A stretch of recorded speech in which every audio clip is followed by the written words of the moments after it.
Hello, Dr. Lansworth. I'm pleased to have you here with us, and we'll be discussing a couple of cases regarding hyperlipidemias and different cardiometabolic scenarios Okay. to take the privilege to get your answers and perspective into how you have been treating those patients. So I have the first case with me. It's a 55-year-old male. It's a known case of hypertension and type 2 diabetes for the past 8 years. And he has been a smoker for the past 8 years and smoking about 15 to 20 cigarettes a day. He has been on valsartan, 60 milligrams a day for his blood pressure control.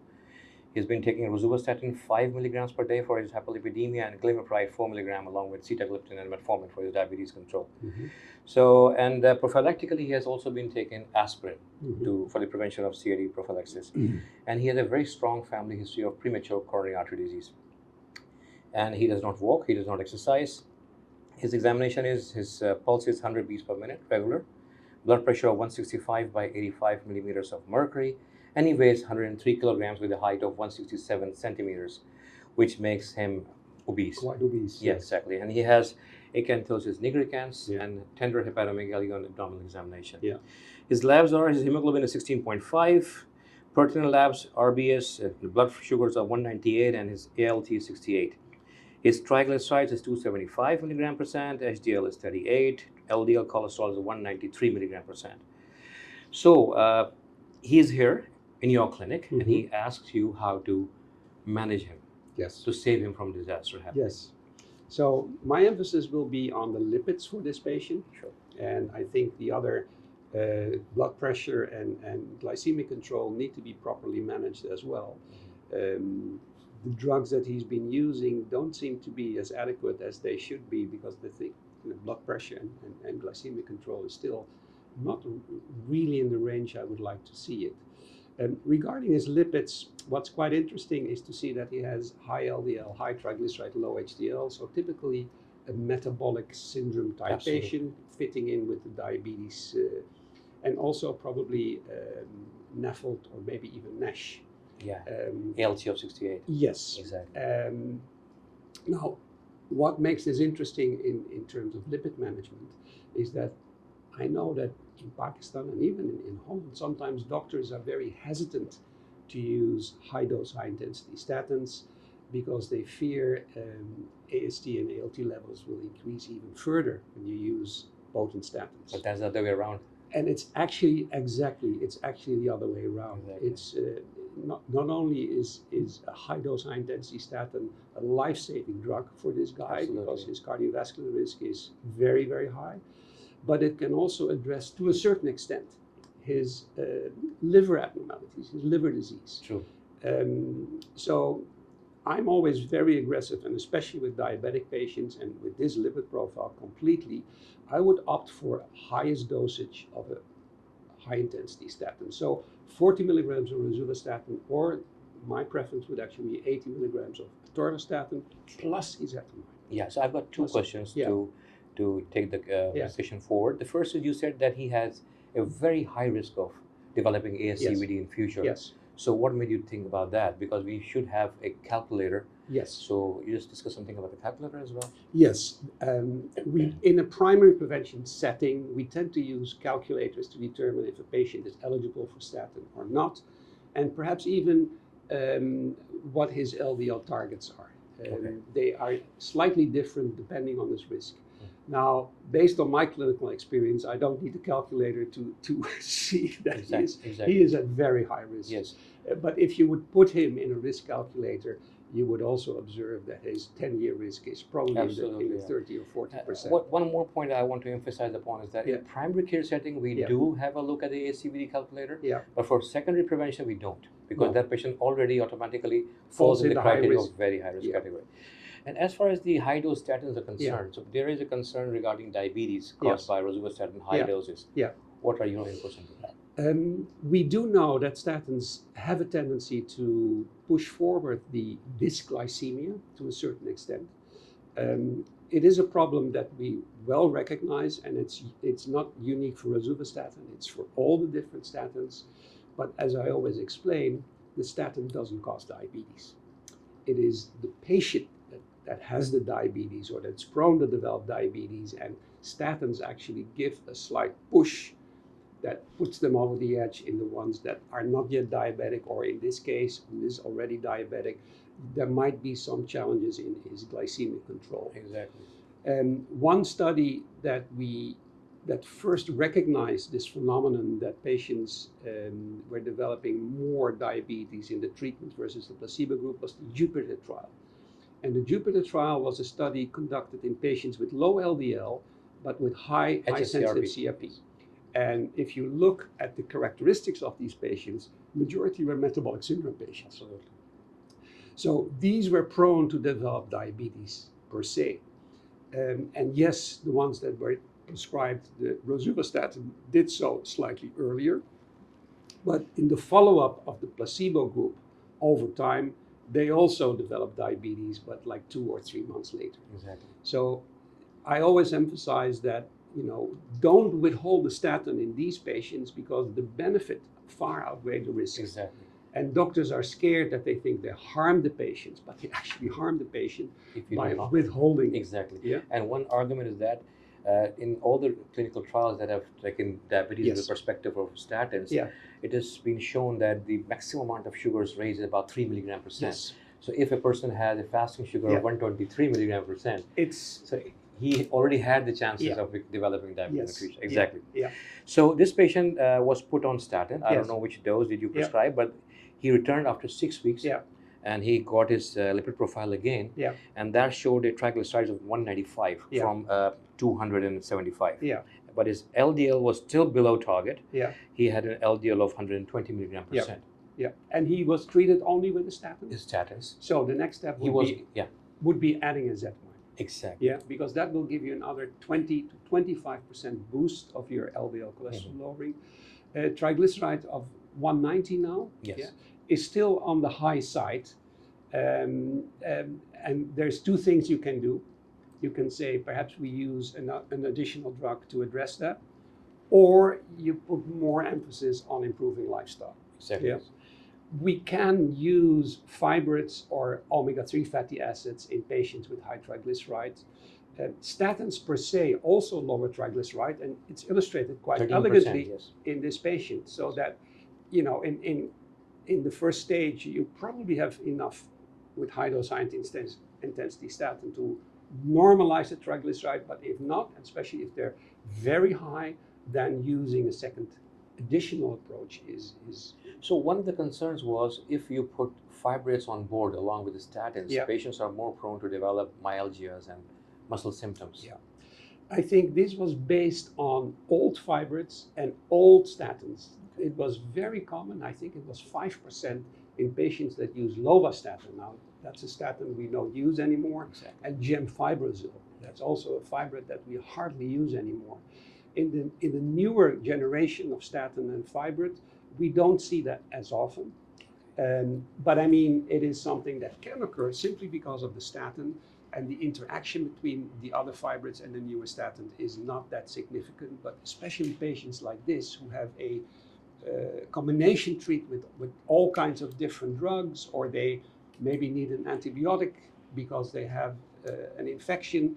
Those are sort of critical moments where you have to be careful to make sure there's no interaction between those drugs and the statin. I think that is more common.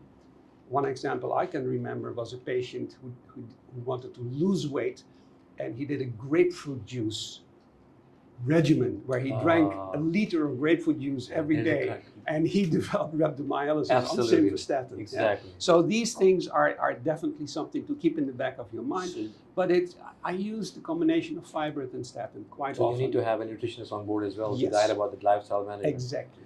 Okay. So this patient has gone now on optimal drugs, optimal statins. Now the last question regarding this particular case is, why did you not start ezetimibe on top of statin in the first place? To be honest, I would have. I mean, his profile is already in the range where you say, okay, I need at least 60 or 65% LDL reduction. And I'm so used to being more aggressive in my patients, but I'm thinking in the context of Pakistan, and I know here, 5-10 milligrams of rosuvastatin or 10-20 milligrams of atorvastatin are very commonly used.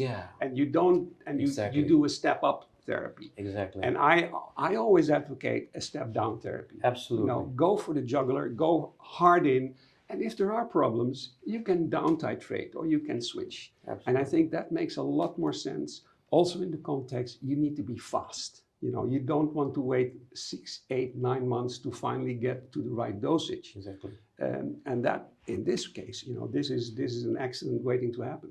So, Yeah. so in this particular case, would you still have opted for 40 milligram rosuvastatin on top of ezetimibe, or would you have followed the racing clinical trial in which they decreased the dose of a statin to moderate dose and added up ezetimibe? No, I think sometimes I get a little bit irritated when they use a low dose statin Likewise. with ezetimibe, and then Likewise. they compare it with the high dose statin. Oh, look, it's better. It's The it's biggest argument that I face, because Yeah. I am absolutely Yeah. following your principles. Yeah, yeah. But the issue is, people hear doctors say that my patient is controlled on 5 milligram of Yeah. rosuvastatin.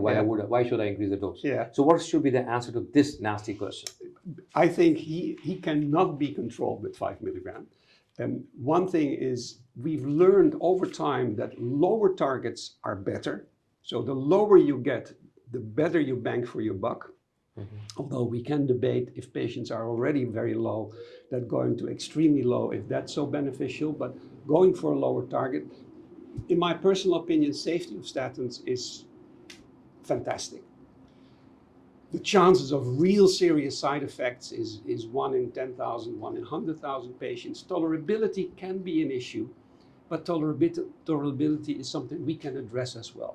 Right. And I think proper education of the patient to explain to them what can happen with the statin. Now, we already discussed glycemic control. One strategy I use with muscle problems, when the patient comes to me and we start with the statin, I explain to him, we're going to monitor to see how effective this statin is. That will take about 3 months before I see you again to measure your lipids. But what you can do for me, if you start to have like a little bit of muscle cramp or muscle pain, that is a good sign. Because that, for me, means that the statins work. Exactly. Yeah. And you don't need to worry because it's not serious. Yeah, unless you have very severe cramps, then you have to contact me. But this will disappear after 3 to 6 months, and then it's gone. Okay. But it's a good indication that we have the right tablet for you that reduces your cholesterol without going to the laboratory and doing measurements again. Exactly. So I do a little bit of reverse psychology to motivate them, and that works quite well, to be honest. Great, great. So the bottom line is, treat hard. Yes. Go to the jugular, attack the jugular to begin with, yes. and then step down the dose if required. If required. Exactly. If required. But if the patients tolerate well, continue with the dose. Absolutely. Yeah, there's no reason to discontinue. Absolutely. This is one of those drugs which, if once started, should always be continued. Exactly. Exactly. Thank you very much, Dr. Lansberg. So next case is, I have a patient, Mr. Solomon. He's a 52 years old white jogger with a BMI of 25. Yeah. Just slightly above normal. Wants you to assess his cardiovascular risks. He had scheduled his visit after taking his father to another physician to discuss his father's blindness, which is related to his type 2 diabetes. Both his parents have hypertension that is controlled with medication, but none of them smokes. So Mr. Solomon is here to discuss the results of blood tests that had been performed before the day of visit. So he tells the doctor, I'm an accountant, doc, and I live by the numbers. So I don't want to be my father in 20 years. Okay, so his total cholesterol is 180. His HDL is 35. Triglyceride is 150. LDL is 115 milligram percent. His blood pressure is 130/85. So how would you manage this particular patient who does not seem to have an active disease right now? He's stage A heart failure right now. So way forward. So really important is that we should always follow the guidelines as a basic strategy managing patients. That is the minimum what we should do. It doesn't mean that's the only thing we should do. So there are patients who are at an extreme risk because they had several myocardial infarctions. We can throw everything at them, even if there's not real evidence, but we have signs that shows there's potency here. On the other end of the spectrum, if patients are motivated to do something earlier, even though the guidelines do not recommend yet the treatment, because guidelines are focused on 10-year risk, I would gladly support that. I do it as well. Since I was 47, I take 80 milligrams of atorvastatin, 10 milligrams of ezetimibe. plus some blood pressure lowering medication to have it really under control. And last but not least, and really I want to emphasize that, a good diet and regular exercise. You know, these three things not only guarantee that you live longer, but guarantee that you live healthier and longer. We are talking about health span rather than lifespan. Exactly. One concern for me personally is that all the guidelines, they look into 10-year risk assessment. For me, it's a lifetime risk. It is. It For me, makes it's a no lifetime sense. risk. It makes no sense. Yeah, and It the makes no earlier we sense. start statins to those patients, the more benefit they'll develop in future. Yeah. So one of my real problems is the guidelines for diabetes.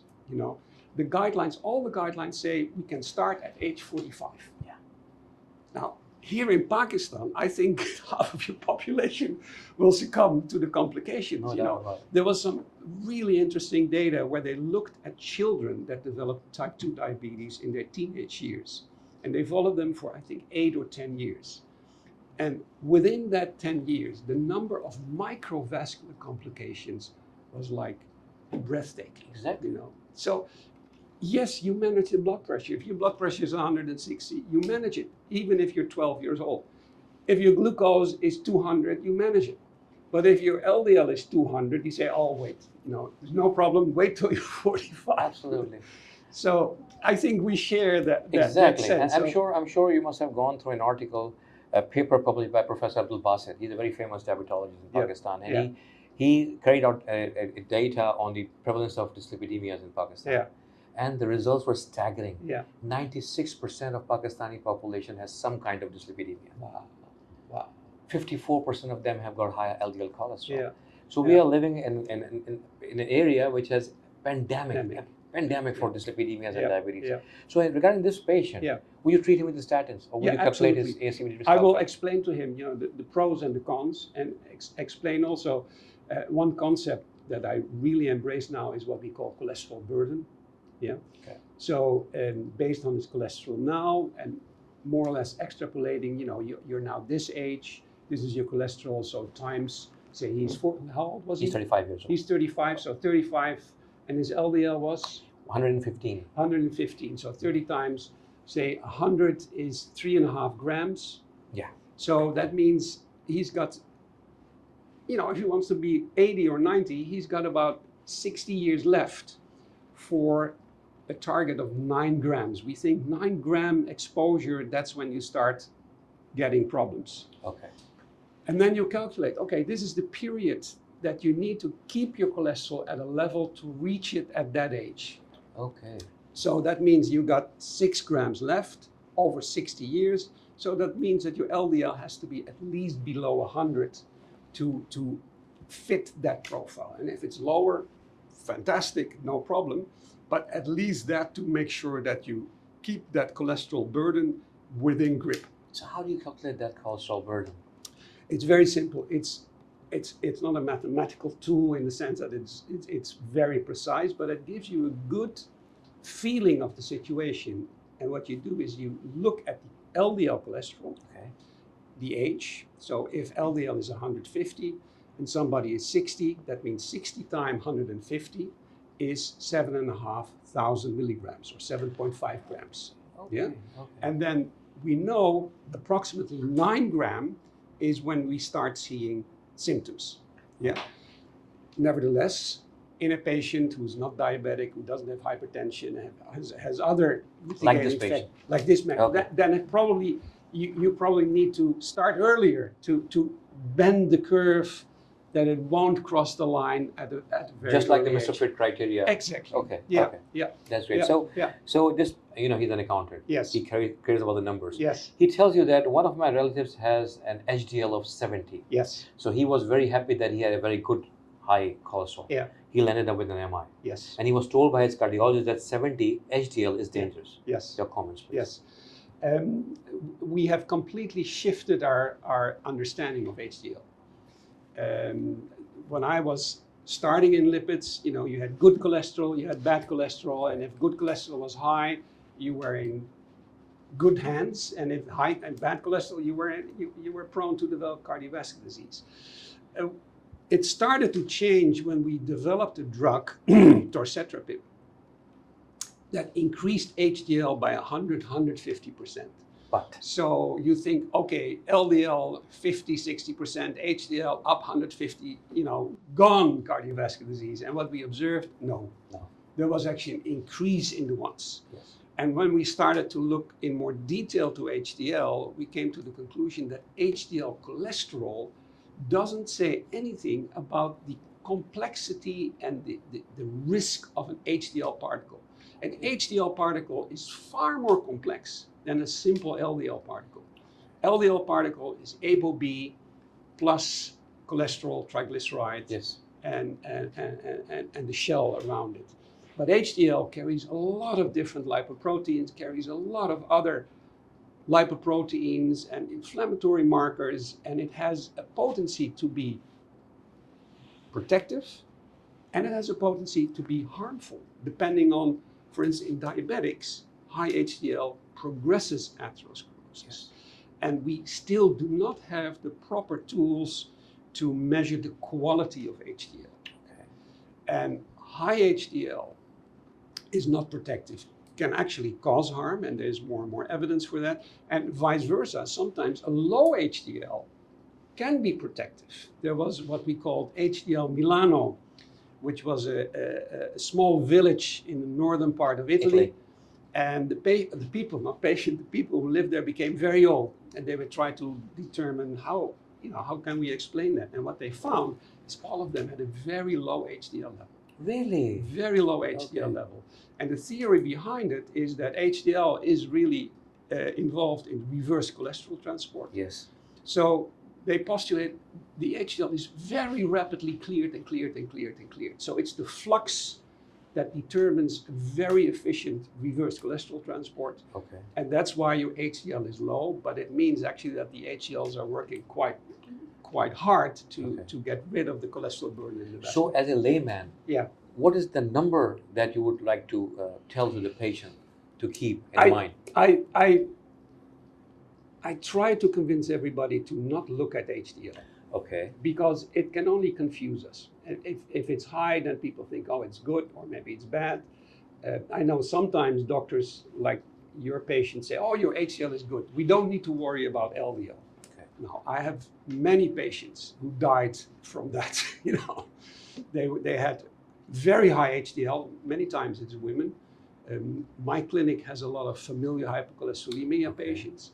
So I remember one case quite clearly, a young woman in her 30s with an LDL of, in milligrams, it's like 300, 400 milligrams per deciliter, and an HDL of almost 80, and very, very healthy lifestyle. So her ratio was almost similar, but she died at age 35 because of the high LDL, and the high HDL did not protect her at all. I see. So leave HDL, focus on LDL, Okay. and maybe partly on triglycerides and the new kid on the block, LP. This is what I was Lipid. coming to, because we're lacking some time. Yeah. We are lagging behind from schedule. Just to end up our conversation, would you just put some light on Lp(a)? Because we are so much scared of that. Statin is going to worse that. Yeah. Lp(a) goes up. Yeah. What to do for that? Yeah. So Lp(a) is actually an LDL particle that has an extra apolipoprotein, and that apolipoprotein is little a. Yes. And it's a very, maybe not complex, but it's a mysterious apolipoprotein because we don't know exactly how it is regulated. Most of the time it stays quite stable over a lifetime, although menopause, renal function can have some impact. But other than that, it remains more or less in the same range. Okay. Now, there's two groups. There's the ones with an Lp(a) below 30 or 50 milligrams per deciliter, where you say that doesn't really have an impact. And those with increased level over 50. And those increases can go up to 200, 300, 400, 500. Majority of the people have a slightly lower, but the ones with a very high Lp(a) level, they run a very serious risk of premature cardiovascular disease. Okay. And what's intriguing with this particle is that it's not only coronary heart disease, but it's also stroke, and it's also peripheral vascular disease. So to give an example, in Germany, patients with very high Lp(a) are treated with LDL apheresis. Exactly. Expensive, it's 60,000 euros per year. But when you look at the data, then you can see that these individuals had events prior their start with LDL apheresis, not once, but 2 or 3 times per year. Okay? And then subsequently. So if they were lucky, they didn't die, but they had quite a lot of damage. After apheresis, for a few years, you can see that the event rate went down dramatically. Okay, so what about niacin? Niacin does lower Lp(a), but the question is that enough? Oh.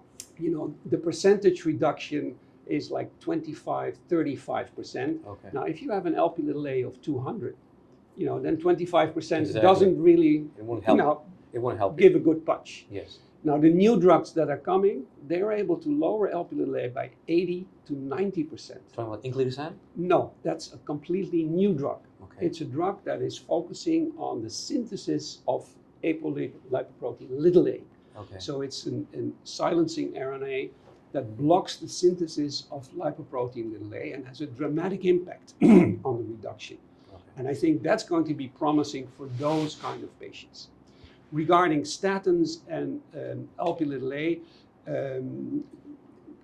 the problem I have is sometimes pharma companies are so busy with marketing their product that they not only promote the good effects, but they try to promote the bad effects from other drugs to convince us not to use them or to use their new drug. True. Yeah? And the percentage changes in Lp(a) by statins is not that dramatic. It's between 5 and sometimes 20 or 30%. Now, if your Lp(a) is low, you don't even need to worry.